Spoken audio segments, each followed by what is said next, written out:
mewawancarai dokter untuk sistem reproduksi.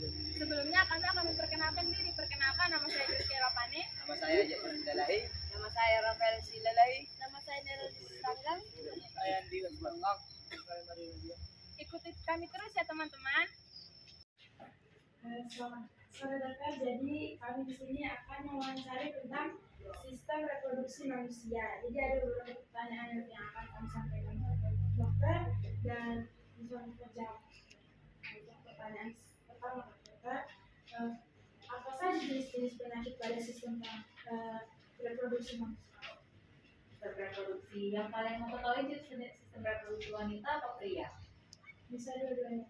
Dua-duanya. Nah, kebetulan saya kan bagian dokter kandungan ya, dokter spesialis obstetrik dan ginekologi. Jadi saya cuma mengatasi masalah dari perempuan aja. Saya nggak mau bagian laki-laki. Jadi nanti untuk yang reproduksi laki-laki hanya saya jelasin sedikit aja. Kalau reproduksi wanita, masalahnya itu kita bagi berdasarkan letaknya atau tempatnya. Jadi pada wanita itu kita punya organ genitalia namanya. Kalau reproduksi atau genitalia namanya. Ada genitalia eksterna, ada interna. Eksterna itu apa aja? Alat kelamin luarnya. Interna apa aja? Itu lain dalam rahim, hidung telur, salurannya. Nah, bagaimana dengan laki-laki? Laki-laki apa aja? Ada penis, ada testis, ya kan? Ada uretra. Nah, itu semua dari sistem reproduksi. Apa aja penyakitnya? Kalau pada wanita, kalau yang eksterna atau di luar, itu biasanya keputihan, benjolan, kan? Kalau di bagian dalam itu tumor, mau tumor jinak, mau tumor ganas, itu masalahnya. Kalau pada laki-laki, apa masalahnya? Infeksi sering, ya kan? Kemudian ada memang kondisi kelaminnya yang bengkak, misalnya memang pada saat ada infeksi yang lain, itu memang sering. Paling sering adalah 90% adalah infeksi, ya. Itu paling yang masalahnya. Terus? Bagaimana penyakit itu dapat terjadi dan bagaimana pencegahannya? Waduh, kalau saya satu-satu banyak kali dok. Ya kalau penyakit itu bisa terjadi kan infeksi tadi saya bilang kan. Infeksi itu apa aja? Bisa bakteri, bisa virus, bisa jamur, bisa parasit, itu bisa. Nah, gimana cara pencegahannya supaya kita nggak infeksi? Ya kan sama ini perempuan sama laki-laki. Yang pertama, jaga kebersihan. Ya, perempuan kalau misalnya mau habis ke kamar mandi mau dibersihkan, bersihkannya harus benar dari depan ke belakang. Kalau laki-laki gimana? Ya harus dibersihkan setelah dia kamar mandi. Itu kalau laki-laki, ya kan? Kemudian kalau misalnya infeksi yang lain, misalnya infeksi menular seksual, bagaimana pencegahannya? Ya, tidak boleh gonta-ganti pasangan, berhubungan badan. Kalian kan sudah dewasa nih semua kan, dari kelas SMP udah haid, udah laki-laki juga sudah mengalami yang kedewasaan lah ya kan, udah semua kan. Nah jadi gak usah malu-malu ya. Kemudian apalagi? Nah itu apalagi gak boleh gonta-ganti pasangan. Jadi kalau misalnya kalian pegangan itu gak apa-apa, tapi kalau bergonta-ganti pasangan dalam berhubungan seks ya itu tidak boleh, itulah pencegahan. Oke. Bagaimana dapat terjadi bayi kembar siam? Bayi kembar siam. Oke. Jadi bayi itu sebelum dia jadi bayi, nah sperma, kalian tahu sperma? Tahu kan? Laki-laki kan menghasilkan sperma, perempuan menghasilkan sel telur. Nah sperma ketemu nih sama si sel telur. Jadi apa? Zigot. Dari zigot. Nah zigot nanti akan mengalami pembelahan dari dia pembelahan 2, 4, 8. Nah bagaimana kembar siam? Kembar siam dengan kembar siam itu kan kita bilang kembar yang tidak normal, kembar yang lain itu normal. Tergantung dari hari pembelahannya. Kalau kembar siam, dia pembelahannya sampai 2 minggu. Lebih dari 2 minggu dia harus membelah jadi 2. Karena kan dia udah bertemu nih, dia membelah jadi 2. Kalau dia pembelahnya lebih dari 2 minggu, itu pasti jadi kembar siam. Kalau sebelum itu, bagus itu pembelahan. Oke, di paham ya? Apalagi Are you down for this? If you're in the mood, take it to the moon. Just like a moon. Mengapa pada saat kehamilan dapat terjadi keguguran? Oke, kenapa pada kehamilan bisa terjadi keguguran? Keguguran itu banyak faktor penyebabnya. Salah satunya adalah genetik. Apa itu genetik? Memang bawaan dari bayinya atau bawaan dari kandungan, bawaan dari hasilnya yang tadi, yang si zigotnya itu juga berkembang. Itulah namanya genetik. Jadi ada sesuatu, ada kelainan di situ. Nah, selain genetik, apa aja bisa menyebabkan keguguran? Misalnya ibunya punya sakit gula, gulanya tinggi sekali, bisa. Kemudian ibunya punya sindrom seperti sindrom itu kumpulan gejala. Kumpulan gejala seperti dia kalau misalnya ada imun di dalam tubuhnya itu yang menolak ini, dianggapnya si bayinya ini benda asing. Itulah bisa dia terjadi keguguran. Keguguran itu bukan hanya dia berdarah jatuh, enggak. Keguguran itu bisa juga dia mati di dalam kandungan. Dalam kandungan juga itu mati, itu bisa kita sebut sebagai keguguran. Atau kegugurannya cuma ada kantongnya aja, isinya nggak ada sama sekali, adiknya nggak ada, jadi cuma kantongnya aja. Kalian kan kita kalau bayi waktu kan kecil itu dibungkus sama kantong besar, selaput namanya, selaput ketuban. Nah ini selaputnya dia ada, tapi isinya nggak ada. Itu juga kita bilang keguguran, ya. Ada lagi? Bagaimana proses menstruasi terjadi? Proses menstruasi dapat terjadi. Oke. Pada perempuan kita punya namanya, ini anggap ya saya ya, kita nggak usah malu-malu ya. Ini anggap badan saya ini adalah rahim, ya. Ini tangan, ini adalah saluran atau bahasa medisnya kita sebut dengan tuba fallopi. Ini ovarium, ya kan? Kita punya, perempuan tuh punya 2 ovarium, 2 tuba, 1 rahim. Nah, ovarium ini mengandung apa? Sel telur. Sel telur itu dari awal kita lahir itu kita sudah punya. Tapi di saat dia pubertas dia akan makin matang, makin berkurang jumlahnya. Nah, bisa dimatang gimana dia bisa matang? Karena di situ sudah mulai ada hormon perempuan. Apa hormon perempuan? Kalian pernah dengar? Apa? FSH terus? Estrogen, terus progesteron, terus pada saat kita menstruasi, FSH tadi akan mengeluarkan hormon estrogen. Hormon estrogen itu dia akan mematangkan si sel telur tadi, terus dia membuat rahim perempuan itu menebal, mulai dia menebal, menambah dia peredaran darahnya di situ. Nah, saat estrogen itu sudah mencapai puncak, mulailah kerja si LH-nya ini.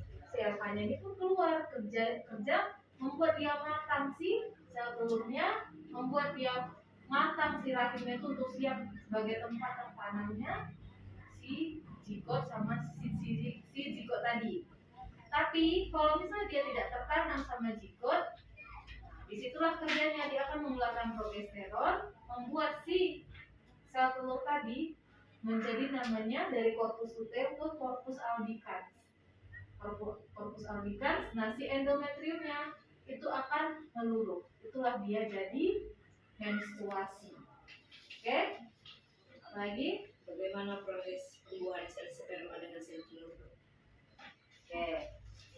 Pembuahan. Ada nggak pertanyaan kalian perbedaan fertilisasi dengan implantasi? Ada? Nggak ada.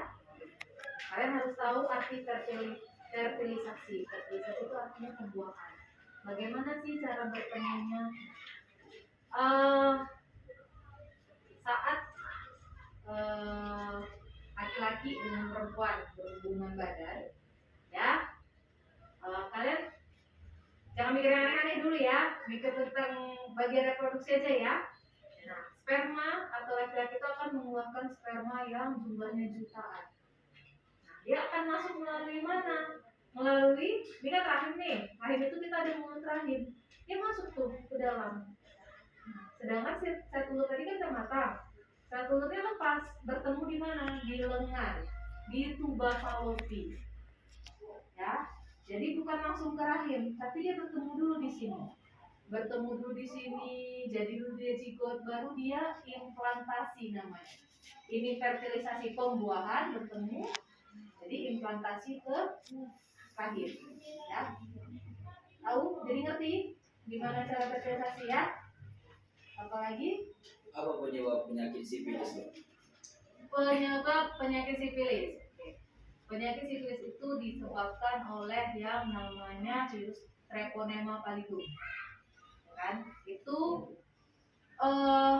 biasanya dia merupakan salah satu penyakit infeksi menular seksual.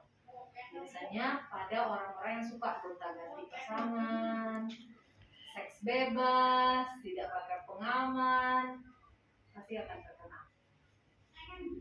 Oke, apalagi Mengapa bayi prematur itu dapat terjadi? Itu kayak gimana maksudnya? oke, bayi prematur itu sekarang kita harus tahu. Kalau kita katakan bayi 10 bulan, itu kita bilang 37 minggu. Itu udah sangat cukup bulan. Bayi sudah sangat tua, itu udah di atas 42 minggu. Ya, itu udah tua kali, itu udah nanti keluar dari keriput ya kayak nenek gitu. Nah, kalau bayi prematur yang kita katakan ibaratnya sudah bisa mungkin keluar itu di atas 34 minggu. Tapi bayi prematur yang masih kita poni prematur kali ini di bawah 34 minggu. Kenapa bisa terjadi bayi prematur? Kebanyakan adalah pertama infeksi. Ya, infeksi yang menyebabkan si serat ketubannya itu nggak kuat menahan si bayinya itu, mulai bisa pecah. Yang kedua apa? Cervix. Jadi perempuan tuh punya rahim, punya cervix. Cervix itu mulut rahim. Mulut rahimnya terlalu pendek. Jadi pada saat dia makin besar kehamilannya, si mulut rahimnya nggak kuat. Dia jadinya terbuka. Itu salah satunya. Lagi? Mengapa bayi yang cacat dapat terjadi, Dok? Oke. Bayi cacat itu rata-rata terjadi karena kebanyakan biasanya kekurangan asam folat. Asam folat. Kalian tahu asam folat? Jadi asam folat itu salah satu vitamin yang paling penting buat ibu hamil. Jadi dia membantu dari pertumbuhan otak, semuanya, kaki, tangan dia akan membantu. Jadi kalau kita kekurangan asam folat, kebanyakan bayinya akan terjadi cacat jantung. Selain kekurangan asam folat, apalagi memang bawaan genetiknya tidak bisa menutup dan kita pun tidak tahu penyebab pastinya karena apa. Tapi rata-rata kebanyakan kalau nggak karena kekurangan asam folat, konsumsi makanan atau obat-obatan bebas yang membahayakan buat bayi.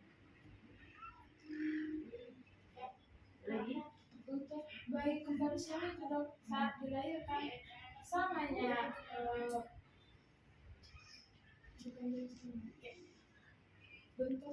bukan bentuknya Dok, besarnya itu Dok sama kayak bayi yang lahir normal itu ya? Enggak lah. Lebih besar lagi?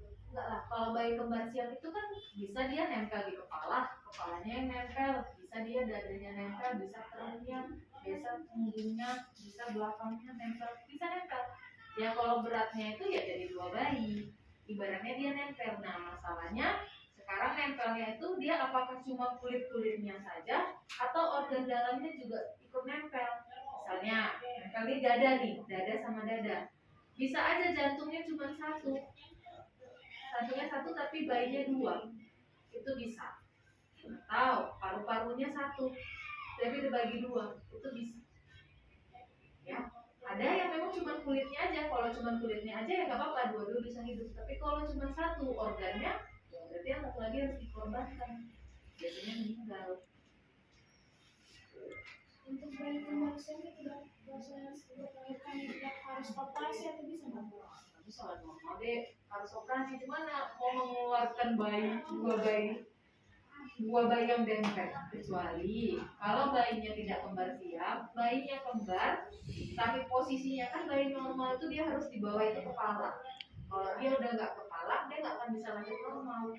Kalau dia kepala, kan kepala itu kan mendorong supaya dia keluar turun. Tapi kalau udah nggak kepala nggak bisa. Kecuali kalau dua-dua bayi kembarnya kepala bisa. Tapi kalau satu bayi kembarnya bokong satu kepala tidak bisa. Apalagi kembar siam tidak bisa sama sekali, harus operasi. Dok, sekian dari itu aja pertanyaan kami. Terima kasih atas waktunya, Dok. Oke. Teman-teman, sekian dari wawancara kami. Terima kasih. Well, you don't